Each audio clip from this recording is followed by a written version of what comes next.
Hi to you! I made a video answering the most frequent asked question: which colors did you use? Yes, here I explain what colors I brought on my painting trip. Colors for the palm trees, colors for sunrises, evening light. I painted the sunlight hitting on the ocean itself, the clouds, the sky. And then here are the tubes that I brought. So in total I brought 12 tubes. These are 11 colors and white. Hi to you, my name is Roos Schuring from the Netherlands.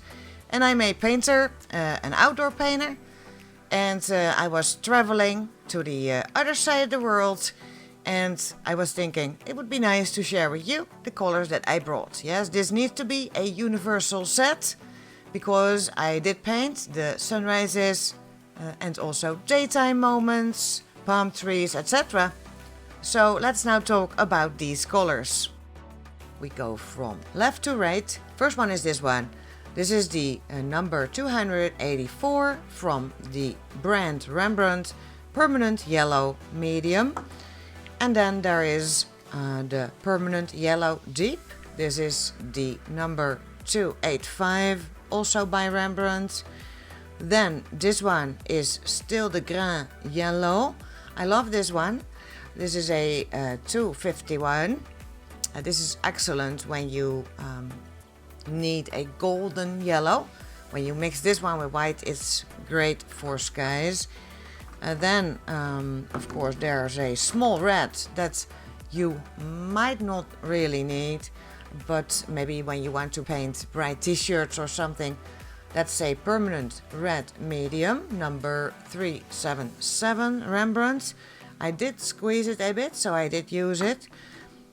And then there's a Quinacridone Rose, and that's the number 366 by Rembrandt.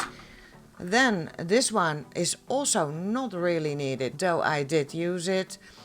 This one is pretty transparentish, so you need a lot of it. I don't like it when it's so transparent. This is the number 539, and you can of course put this video on pause, or you can download the PDF that has all the numbers in a row, all the gear as a PDF. And this is the violet, the cobalt violet. And then there's this one. This is a great color. It's a light purple. Great maybe for skies. Combining purples with yellows is always a good idea. This is number 555. It is not essential because you can mix your own, but I did take it. And this is the Roses Lilac 555 by Rembrandt. Then there's one that is also not part of the 6 essential ones, but it is part of the 12, and this is the 517 King's Blue. King's Blue is great, and I like especially the King's Blue by Rembrandt. It is beautiful. Of course, you can also mix this yourself using ultramarine, white and pink, perhaps a tad yellow.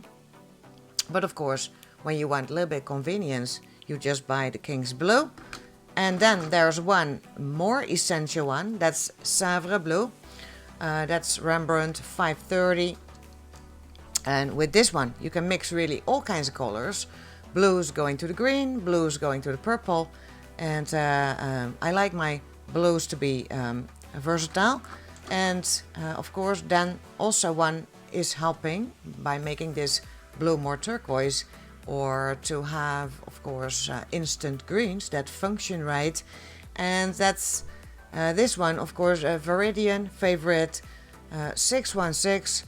Viridian is the same as emerald. With this one, you can go multiple directions. You can create natural greens when you add in orange or yellow and red, or you go to the bright greens when you add in maybe yellow or the dark yellow, a little bit white, yellow, and then you have your bright yellowish greens.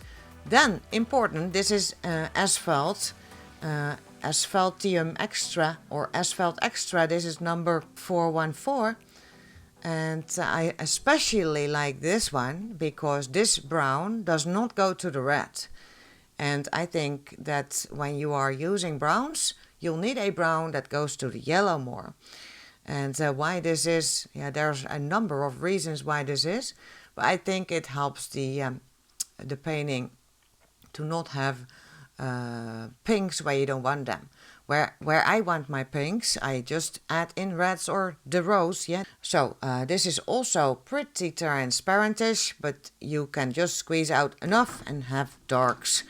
And then we can make color combinations that you can see here.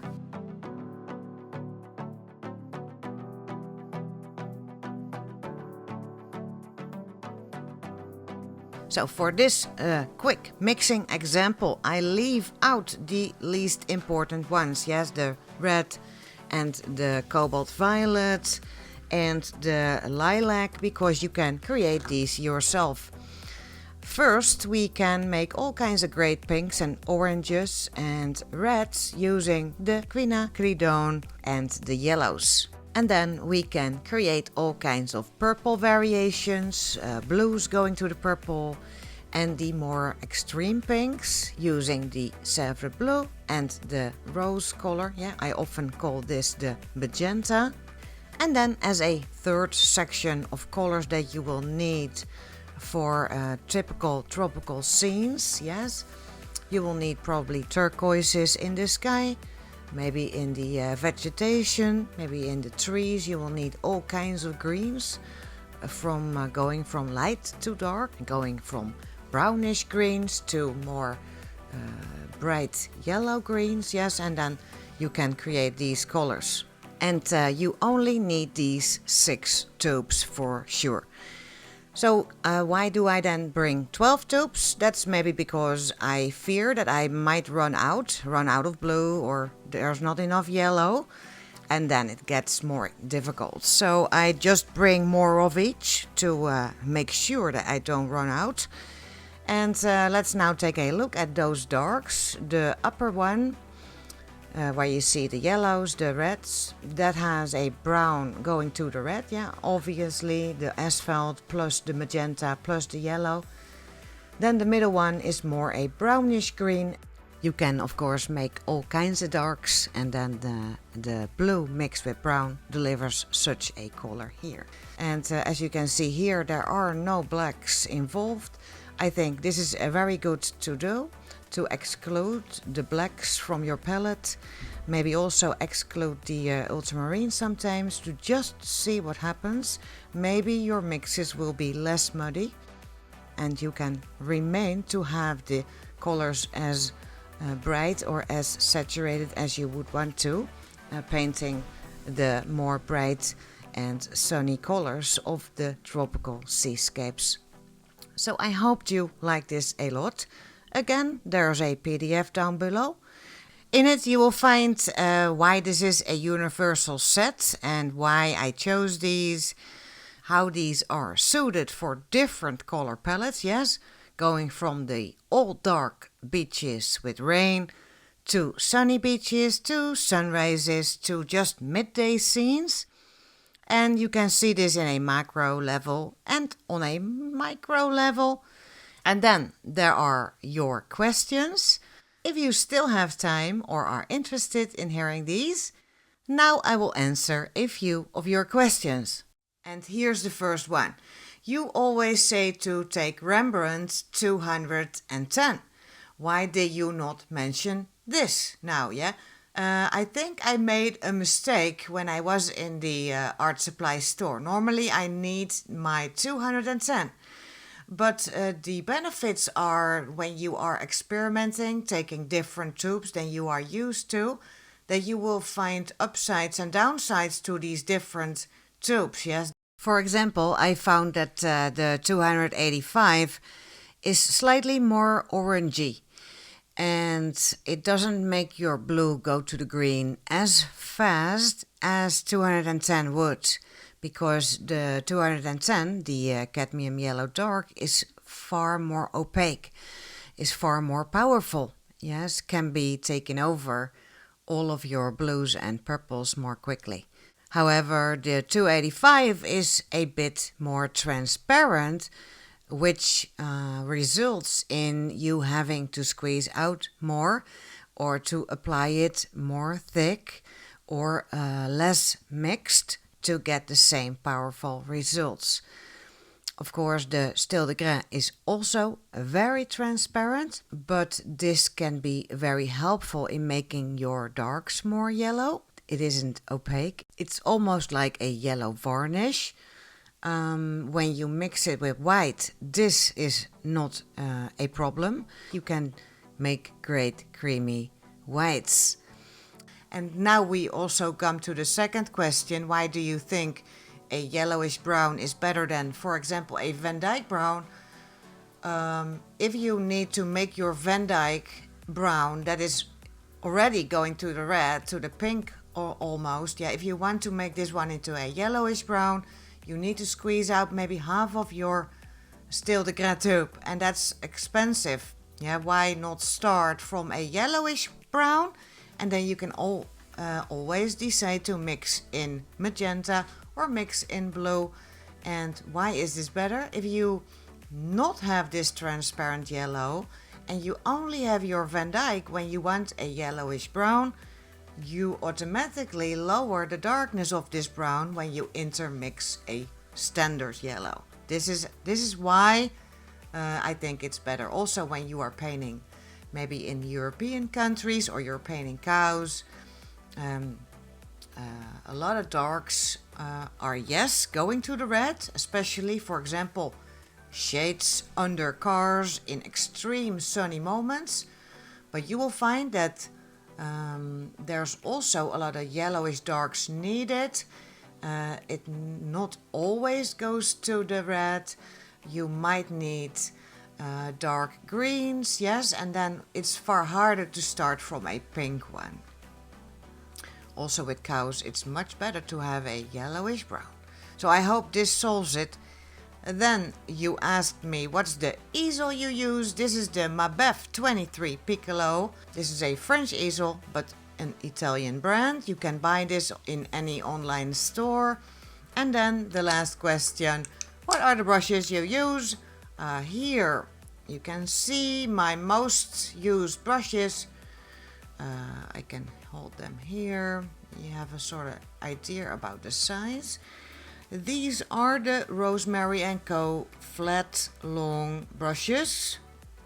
And this is number 8, number 10 and number 12. So then, as a last conclusion, yes, the PDF is great. It shows why this color set is a universal set, because it's suited for different color palettes, yes, that you can create with these sort of universal choices in directions of the color wheel. It's important that you also experiment taking all the different blues that you can find in the art supply store. Yes, because when you would only have a sap green, a ultramarine, a plain red and a plain yellow, you probably cannot make the same turquoises, the same purples, the same yellows even.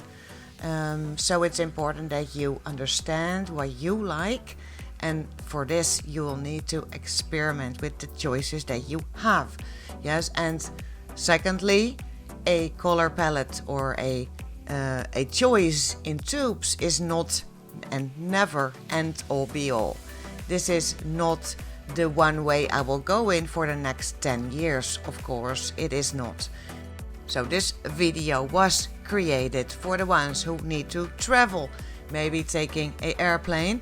So you cannot take your 30 tubes, you'll probably need a smaller selection, and you were curious about the ones that I brought, and then you can take 12 tubes, you can take the 6 most important ones, and the most important thing is that you paint what you see. If you for mixing colors, there's only one solution in mixing colors, and that is try to mix the colors that you see. And this is also why painting from life is more easy, probably, because you have your color information directly from the source and not from a photo, and a photo is often already a bit wrong in showing the right colors. Of course, you all know that I am an outdoor painter, and I wish you the same happiness that I have found in outdoor painting. And thanks so much for your attention. Go to youaremasterpainter.com to find my courses, my videos. Go to roosschuring.com/blog to find my blog. And on YouTube, I will show my vlogging videos very soon. Thanks so much again. And download it at the page roosschuring.com/color. This redirects to the right page. Thanks so much. Bye bye and happy painting. Bye.